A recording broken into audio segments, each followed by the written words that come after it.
జరిగింది. సిఐలు, ఎస్ఐలు, మొత్తం సివిల్ పోలీసులు, లేడీ పోలీసులు ఎంతమంది ఉన్నారో మొత్తం వీడియోలు చూపించాలి డీసీపీకి. నీ సంగతి తెలుసు డీసీపీ, నీవు ఎంతకాలం ఒత్తాస పలుకుతావో, నీ దౌర్జన్యాలు గత కొద్ది రోజుల నుంచి ఈ నియోజకవర్గంలో కాంగ్రెస్ గుండా రౌడీ కంటే హీనంగా వ్యవహరిస్తున్నాను. నీ పోలీస్ అధికారులు ఎట్లా బెదిరిస్తున్నారు, ఎంతో మందిని అరెస్ట్ చేస్తున్నారు.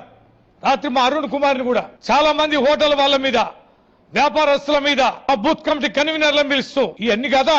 ఎన్ని సాక్ష్యాలు చూపించాలి డీసీపీ నీకు? నీ సంగతి చెప్తాం బిడ్డ. ఇంకా కొద్ది రోజుల్లో మా సర్కార్ వస్తుంది, ఎవరు కాపాడుతారో కూడా చూస్తాం. జూబ్లీహిల్స్ నియోజకవర్గంలో చాలా మంది కాంగ్రెస్ నేతలు విపరీతంగా డబ్బు మోస్తారు. ఇప్పుడు పోయి చూడండి. ఏ కాంగ్రెస్ మేము కూడా చాలా దరఖాస్తులు ఇచ్చాం, చాలా ఫోన్లు చేసి చెప్పాం. వాళ్ళు అర్ధరాత్రి కాంగ్రెస్ పార్టీ కార్యాలయాలు ఓపెన్ చేసి డబ్బులు మోస్తా అంటే మేము వీడియోలు తీసి పంపాం. ఒక్క యాక్షన్ తీసుకోలేదే. బీఆర్ఎస్ పార్టీ గెలుపు ఖాయం. ఇది బీఆర్ఎస్ పార్టీ గెలిస్తే కాంగ్రెస్ పార్టీ పతనం ఖాయం. రేవంత్ రెడ్డి కుర్చీ దిగడం ఖాయం. మొత్తం కాసుకొని ఉన్నారు. అంగోడు, జాంగరోడు, లాగువాడు, కూర్చోడు, కాలువాడు అని పీక్కపోతే సిద్ధంగా ఉన్నారు. ఆ భయాన్ని వచ్చింది. అందుకని నిన్న సాయంత్రం రివ్యూ మీటింగ్ పెట్టుకున్నాడు. ఓడిపోతాను, గెలవాలి, ఓడిపోతే పరిణామాలు ఏందో మొత్తం చెప్పిండు. వాళ్ళకి హితబోధ చేసిండు కనుక గెలవాలి. నయానా భయానా డబ్బా ఏవైనా విధ్వంసాలు సృష్టించైనా గెలవాలి.